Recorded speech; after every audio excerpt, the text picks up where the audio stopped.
nicer to work with, him or me? No question, man. Doesn't He argue. doesn't argue, doesn't give me crap. He knows his place.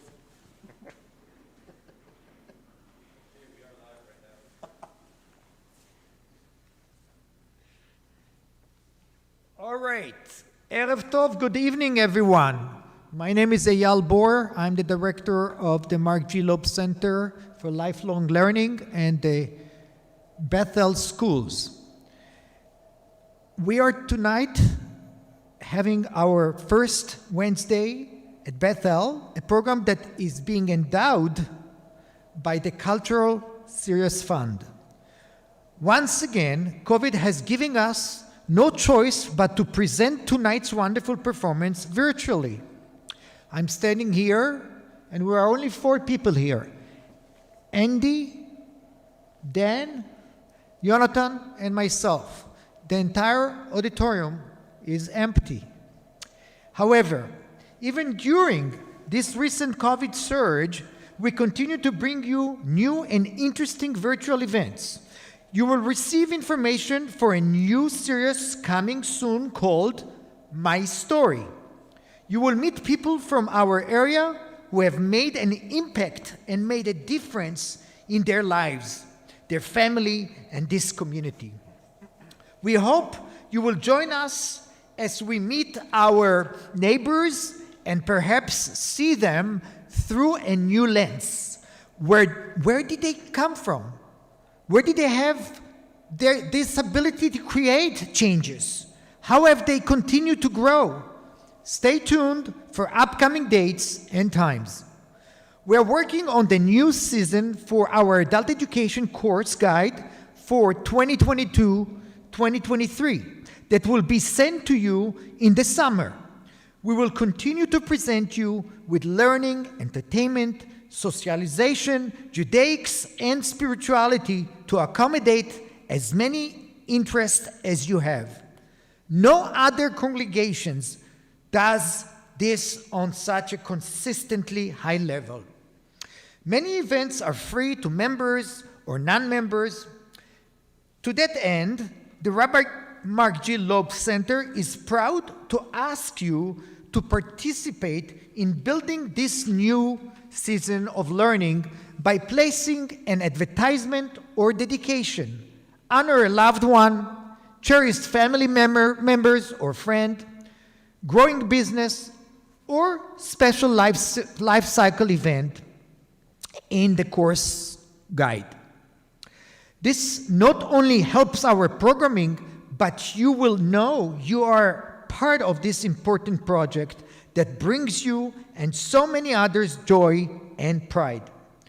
This is such a beautiful way to show your appreciation and support.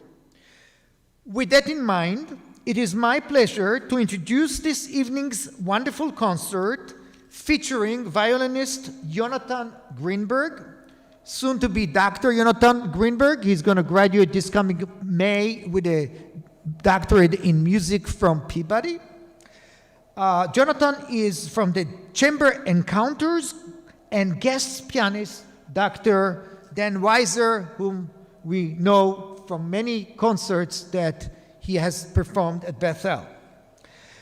International violinist Jonathan Greenberg creates meaningful and moving concerts, experiences for audiences around the globe. Committed to musical performance in different forms, Greenberg has performed as soloist, concertmeister, and chamber musician. Since 2015, Mr. Greenberg has been the founder and musical director of Chamber Encounters concert series in the Gordon Center for the Performing Arts. These concerts are artfully constructed by diverse programming, round theater seating, and interaction between the performers and the audience to create a lively and a dynamic experience for different audiences. Dr. Daniel Weiser has graciously joined us tonight since the scheduled pianist was not able to be here tonight. We are always welcoming Dan back to Bethel. Gentlemen, the stage is yours. Thank you. Thank you, Eyal, and thank you for having us. We thought that we might not have to do this virtually, and yet here we are. So much of what music is and what a musical performance is an interaction. It is a meeting, it's an encounter between the musicians, the audience, and the music. And we're very sad that we can't share that in person, but we're very happy that we can still find a way to connect through the waves of the internet. And we hope that we manage to bridge this gap and create a meaningful connection with all of you today.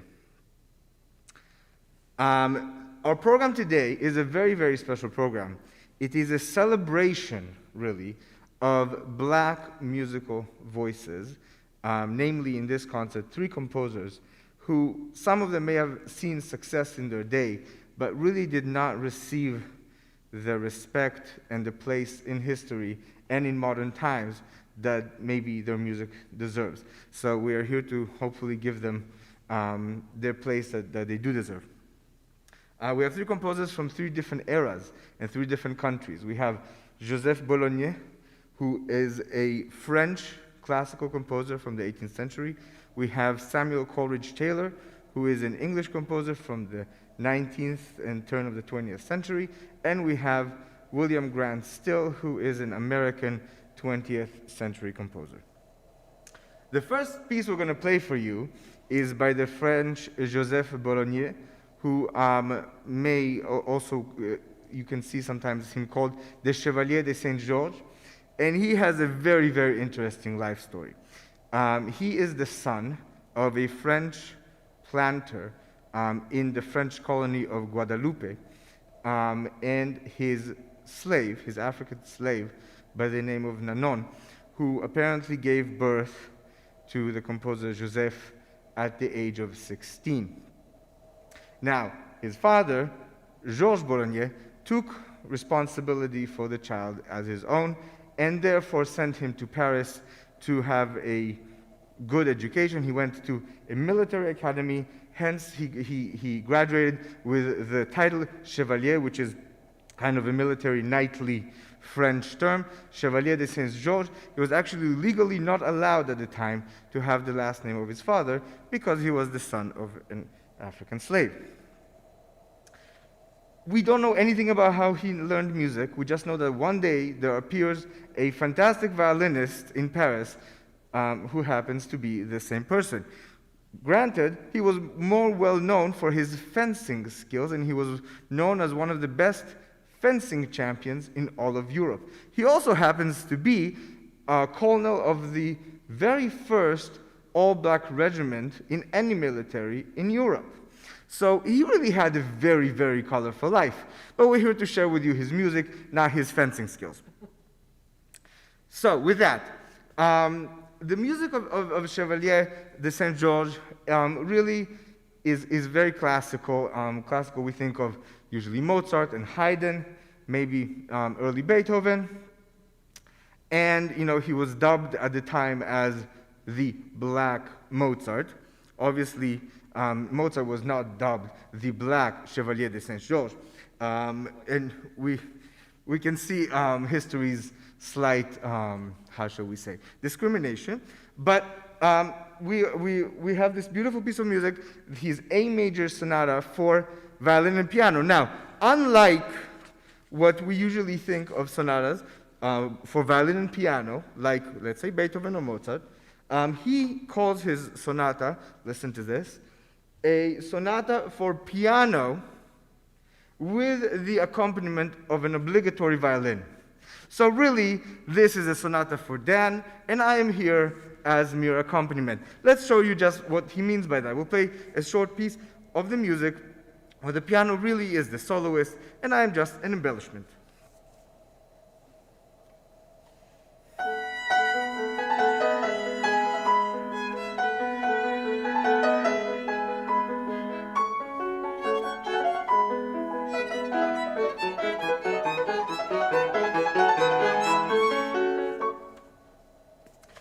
And what is really beautiful about classical music is really that bubbly vitality that the music has.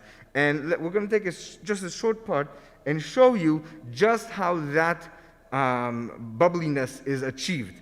Okay, so we're going to first play like the skeleton of the music, the bare bones of what the music actually is.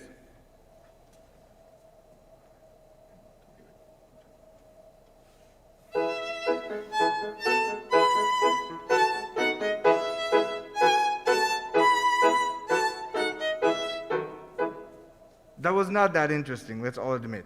Okay, now we're going to add what the actual piano part sounds like.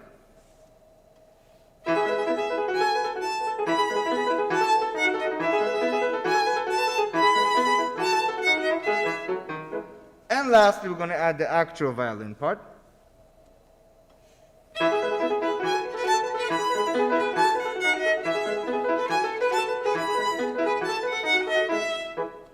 So you hear how with each layer of embellishment, the music really achieves that bubbliness to it.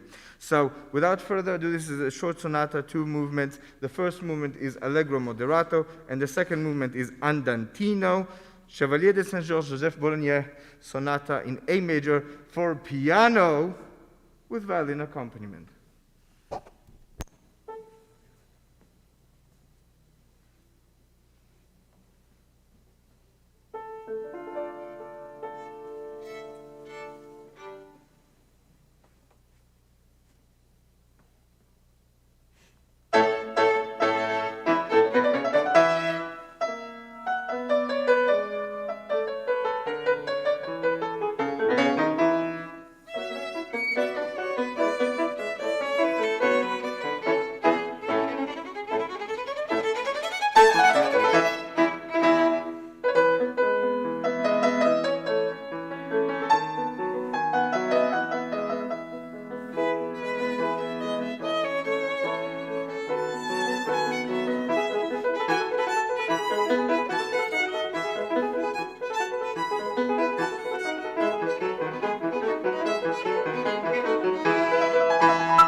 I think Dan will agree with me that no matter how many times we've done it, finishing a piece of music in a concert to silence is always shocking. So, maybe you're clapping back at home. So. Our second piece of tonight's program is probably the meatiest one, being the biggest piece. It is a sonata by the English composer Samuel Coleridge Taylor. Coleridge Taylor actually lived a very short life. He was born in 1875 and died in 1912. He actually has a very different story from the story of Chevalier Saint-Georges. He's probably the most successful in his time of all the composers on the program, and potentially the most performed nowadays outside of America. In America, still being an American, he still gets the most performances. He was the son out of wedlock of a man from Sierra Leone. He was a medical student in London, and an English woman. His father was a descendant. I actually found this out, a piece of history I did not know. Apparently, in the Revolutionary War, the British freed a few thousand African slaves who were slaves here in the United States, and they established a colony for them in Sierra Leone. Also, there was some sent to Nova Scotia, and later went to Sierra Leone. And the father of Samuel Coleridge Taylor was a descendant from those people. Again, just like Chevalier Saint-Georges was dubbed the Black Mozart, Samuel Coleridge Taylor also got his own nickname because he was successful, and you had to somehow reference that success to someone who was not black. So he was dubbed by New York musicians. Actually, interestingly, he came here for a concert tour in the beginning of the 20th century, and he conducted orchestras. He was one of the first ever black people to conduct American orchestras. And the musicians dubbed him the African Mahler. Now, what does that mean is a very good question, because Mahler was also known for being a horrible conductor to his musicians. So maybe they were referencing that. Maybe they were trying to give him credit that he's as great as Mahler, just of a different skin color. Hard to say. He was also not exactly African, having many generations descended from Africans only on one side of his family. So, all in all, the treatment of Samuel Coleridge Taylor in America was very interesting, but he was very much drawn to America, having learned the roots of his father's family. So, it's very interesting history. He was very much influenced by Brahms and Dvorak, who are great composers at the end of the 19th century.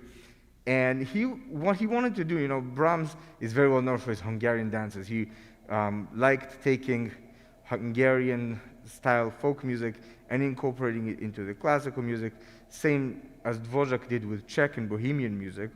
And he really wanted to do that with African music and bring African folk music into his classical compositions. The piece that we're going to play for you is very beautiful. It's in D minor. Has a lot of very wide range of expressions and emotions. And the first movement really is built on one major theme, okay? And that theme goes through so many nuances, developments, and different environments, different stages. And I want to show you just a few of them to give an idea. So the theme begins very unusually with a solo violin, which is very unusual for a violin sonata.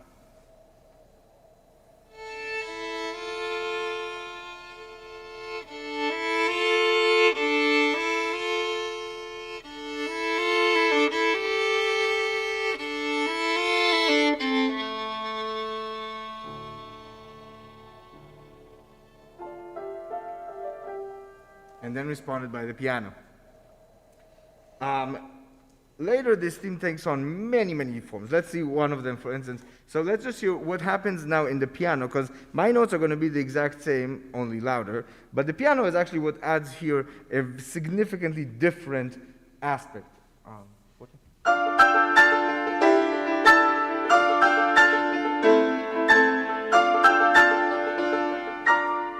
And now with the theme in the violin.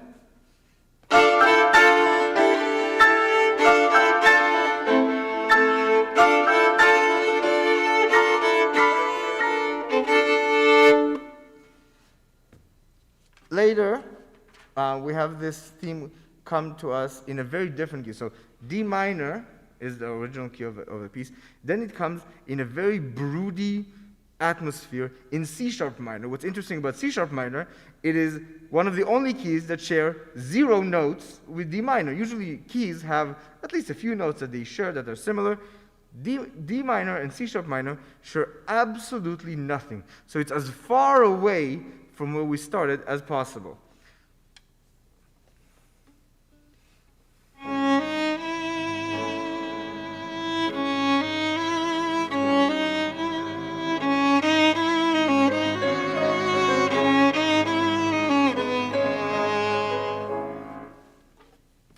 And that's very shortly after this broody C sharp minor, we suddenly have it in this majestic and royal G major.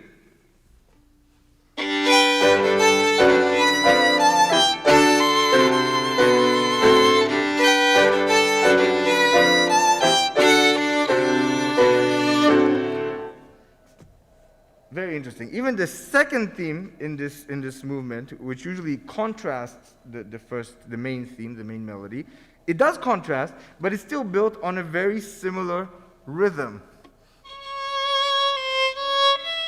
Ha-ra, just like we had in the first theme. The second movement is very beautiful and lyrical and kind of calm and very expressive and romantic. And the third movement is this fast and furious dance, which actually potentially contains a certain percussive element, which maybe was College Taylor's idea of inserting some African folk music, actually in the violin. Let's see how it sounds.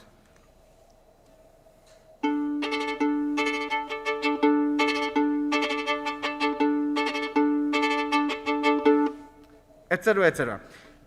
The piece ends with what we call a cyclical ending, which means that after all the music that we've heard, we go back to melodies and themes that appeared in previous movements. So we have an appearance of the second movement, an appearance of the first movement. But they are very different from how they appear in the first movement. How they appear in the original movements when they appear at the end. And really, it's kind of a reflection of the composer himself on the process of the music. So I'll just leave you with this. How does he reflect on all the music that we have just heard? Where does he end up with the music? Samuel Coleridge Taylor, Sonata in D minor.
And now to something completely different.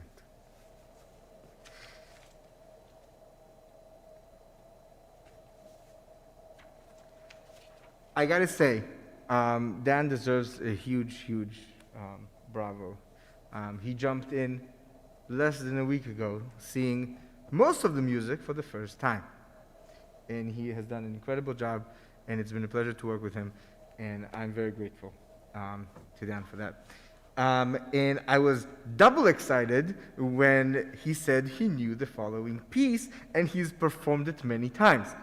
Because most people that you mention, well, most people have heard of William Grant Still, maybe have heard of his Afro-American Symphony, but not of his Suite for Violin and Piano. So William Grant Still was born here in the United States in 1895 and lived until 1978, so not that long ago. He was very much inspired by the success of William Coleridge Taylor, who was 20 years older than he was when he came here to the United States. And he really believed that the African-American sound which he was trying to find and he was trying to compose should be derived from blues more so than from spirituals. He felt that spirituals had too much of a white influence on them, and that blues was actually the true sound of African American music. So he does beautiful things of how he does that. The basic premise of blues is usually built on what we call a pentatonic scale, usually a minor pentatonic scale, which sounds like this.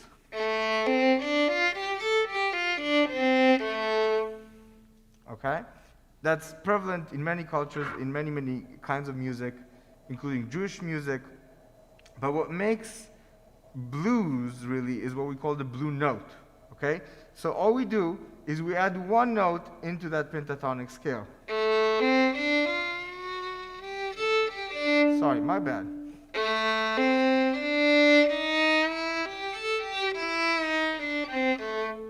Right, that gives it that bluesy sound. Now, one of the things that William Grant still does here in this piece, which is very interesting, is still getting that blues sound without having the blues scale. What he does, he takes the major pentatonic scale, which to most of us sounds possibly like East Asian Japanese music, very roughly. And he makes this scale have a kind of blue note feel to it by taking the second note and raising it.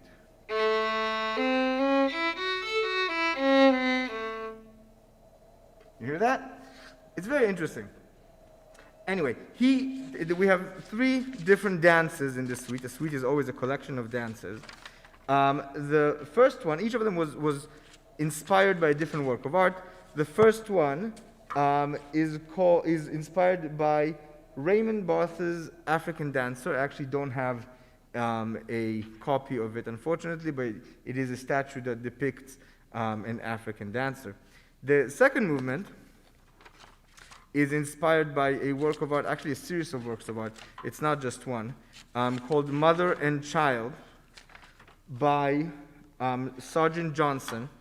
I have here a copy. I hope the camera can come close enough for you to see this. The second movement is this Mother and Child, and you can see in this beautiful painting that very loving, slightly bored, and kind of relaxed feel of the mom hugging her child. I think any parent in the world can relate to that feeling sometimes. And the third and most bluesy and fun of all is inspired by a work of art called Gaiman, which is it's a statue by Augusta Savage. And here you can see the picture of it. It is a young boy with a cap kind of a bit to the side, has slightly, fun and childish, kind of maybe playful air to it, maybe slightly trickery, a child who has that, and you can hear it in the music. So, we have 3 beautiful dances by William Grant Still, African Dancer, Mother and Child, and Gaiman. Enjoy.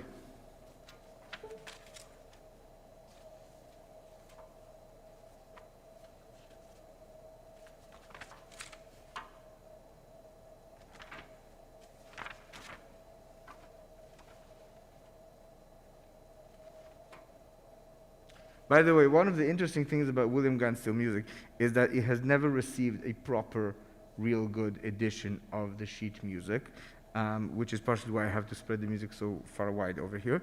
And maybe one day he will receive the respect that his music deserves and get a real big publishing company to publish his music for real.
This was so amazing. I'm so thrilled that you guys made it together tonight. You know, I just looked at the chat, and you're getting beautiful comments. For example, Shali Grabani, who is a musician, definitely clapping from home, okay? And there a guy by the name Moshe Cohen. Amazing storytelling, makes you appreciate the music so much more. And then another person says, Lori Engelman, who is also a musician, she says, thanks for a great concert, clapping from home. So ladies and gentlemen, can we clap for a moment from home?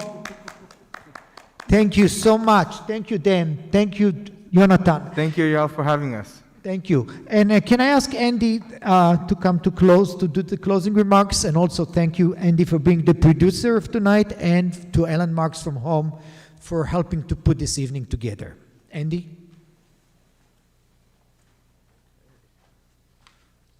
Thank you, Yonatan and Dan, for such an enjoyable evening. We can hear the virtual applause. Please join us on Wednesday, February 2nd at 7:30 p.m. For the first Wednesday at Bethel of February. It will be with the Towson University's Jazz Exchange. This ensemble will present an evening of music drawing from the Jazz and American Songbook. Continue to register for classes and events for this coming year's course guide, and it will keep you busy learning all the way to June. Have a good evening. Thank you for tuning in one more time. Thank you, Yonatan. Dan, thank you very much, everybody. Good night. Sayonara.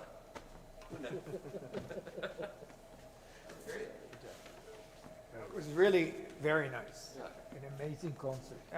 The checks are being cut tomorrow, and I will mail it to you. Oh, the check's in the mail. I've heard that one before. Well, did I ever deprive you? Let me see your violin for a second. Oh, the camera's still on. Sorry. I don't know if it's actually recording us, or it's just... Sure it is. Let me see your violin. Thank you. So is it really it's the where it goes to the double from the single to Yeah.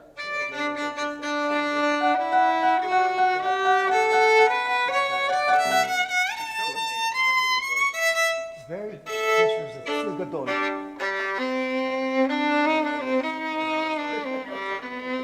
יפה מאוד, צליל יפה. בגלל קניתי אותו, הבאתי אותו עם כינור ששווה $50,000. זה יותר תבוא רב. לראות, יש לי שלושה כינורות מעניינים. It's fun. אני גם בקולומביה. recently come across יש לי שלושה כינורות מעניינים מאוד. 4, 5. אבא שלי היה צ'לן מקצועי. בפילהרמונית. אתה קשור לאלון? מה? הוא בן דוד שלי. אני